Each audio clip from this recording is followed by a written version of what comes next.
Today, I'm going to show you how to find your niche as a freelancer, and I'm actually going to show you how to find the actual problem that you're going to solve.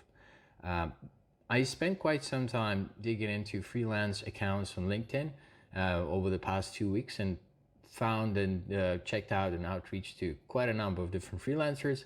You might have been one of them, by the way, but I was really surprised to discover that the absolute majority, and by absolute majority I mean like 90+% of all the freelancers that I've seen, they have a poor understanding, or better say, poor focus on exactly what they're doing as a freelancer.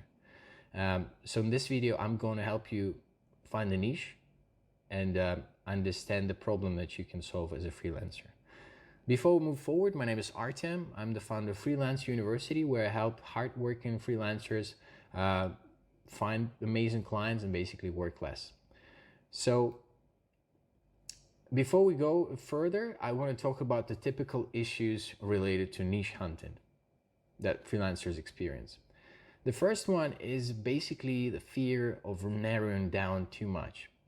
So this one is actually fairly common and pretty popular. In fact, I was also very afraid of narrowing down because as a freelancer, you want to kind of hold on to anything you get as an opportunity, because the biggest fear apparently what freelancers have, based on some research, is the steady pay, right?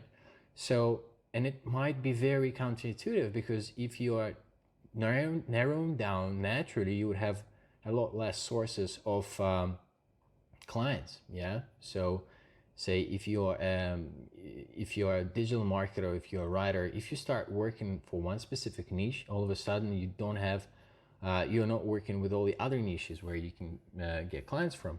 So this is a very common fear, but in reality, it's very detrimental, because as a freelancer, you want to pick the niche you're working in as soon as possible. You want to pick the problem that you're resolving as soon as possible, because you will be building up your brand, you will be building up your name in the industry, you will build up the connections, and people will know you for this. Next one is actually people that think that they found the niche while they are still scratching the surface. So for this example, I need an example for this one, and I'm going to use digital marketing chiropractors for this example and for the next ones for this video. So suppose that you're doing digital marketing for chiropractors. So you might be like, yeah, here we go. You know, I'm doing something, yeah, and I have a niche, chiropractors.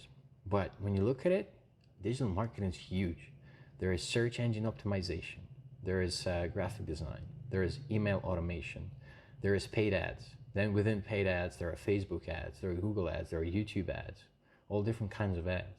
And you haven't even looked at chiropractors yet, because chiropractors, there are also different types of chiropractors. There are small practices, bigger practices. Then there are chiropractors specifically targeting kids, targeting sports performance, targeting low back pain.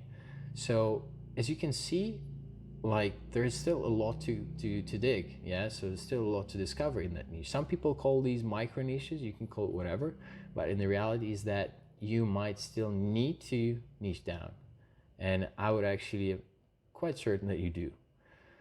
Next issue is actually pushing their perceptions or desires on the market. This one is pretty common as well. So suppose that I'm a graphic designer and I just love sliders. You know, I'm really passionate about sliders. I like the way they look.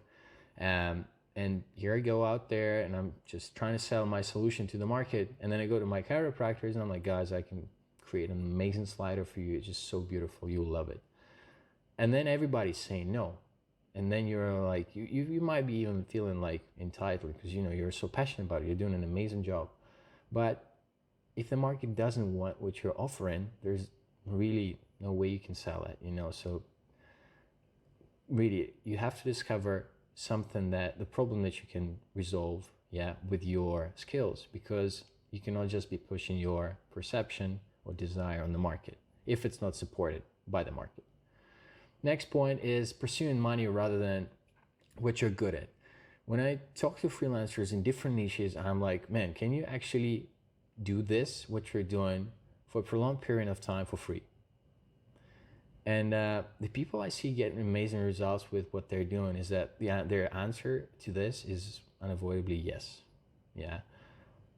The idea is that if you like to do what you're doing, and for any of the reasons, yeah, if you get like, you know, if you feel good about doing what you're doing, chances are you're going to continue doing that for a long time. You get better at it. You will just spend more time on that. You will have more interactions with different people working in the same industry, working in the same niche, and money will follow. Yeah. But if you're doing something for the money, which is very typical for a beginner / intermediate freelancer, you'll find yourself completely burnt out, even for a lot of money, you know?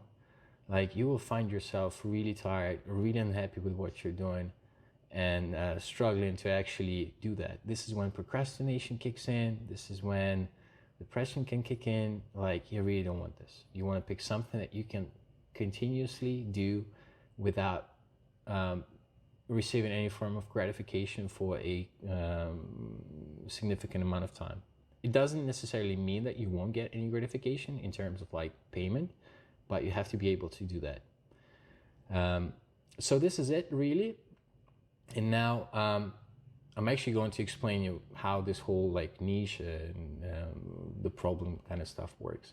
So this green circle is your niche, and this part here is what you gotta find, and this is a specific problem you're addressing within your niche. Yeah. So this might sound complicated, but let's switch to let's actually do it live because it's fairly simple. So going back to our example, I'm a chiropractor, I do marketing, and now I need to find that problem. So here's what I do. My background is digital marketing, yeah, so SEO. So in SEO, we use this, what we call advanced search operator, yeah, this thingy. Basically, I'm telling Google that I only want to see results from reddit.com. It can be anything, it can be Quora as well. Quora is my second choice, but I usually love, like, Reddit is number one place where I begin all my research.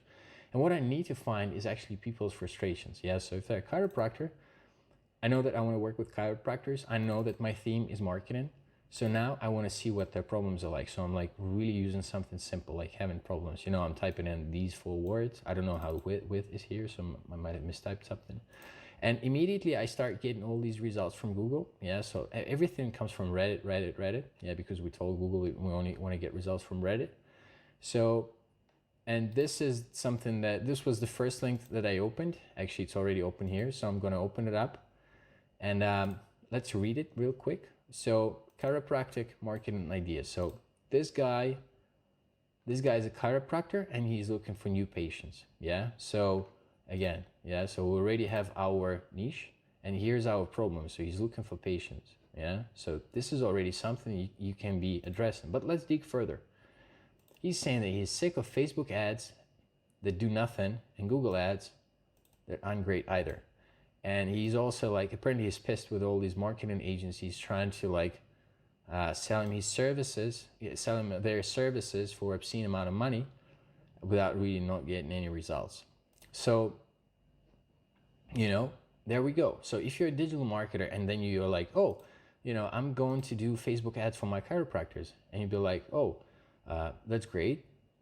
But what if you actually outreach to this guy, this chiropractor, he'll be pissed with you, yeah, because he's clearly saying like he's sick of Facebook ads. So imagine emailing this guy, so, and talking about Facebook ads. So here's your problem, yeah. So the guy wants clients, he hates Facebook ads. What is your solution to this? And this is when you have to figure it out, and this is what he is going to pay you for. I hope this video has been helpful. If you have any questions, please reach out, and good luck.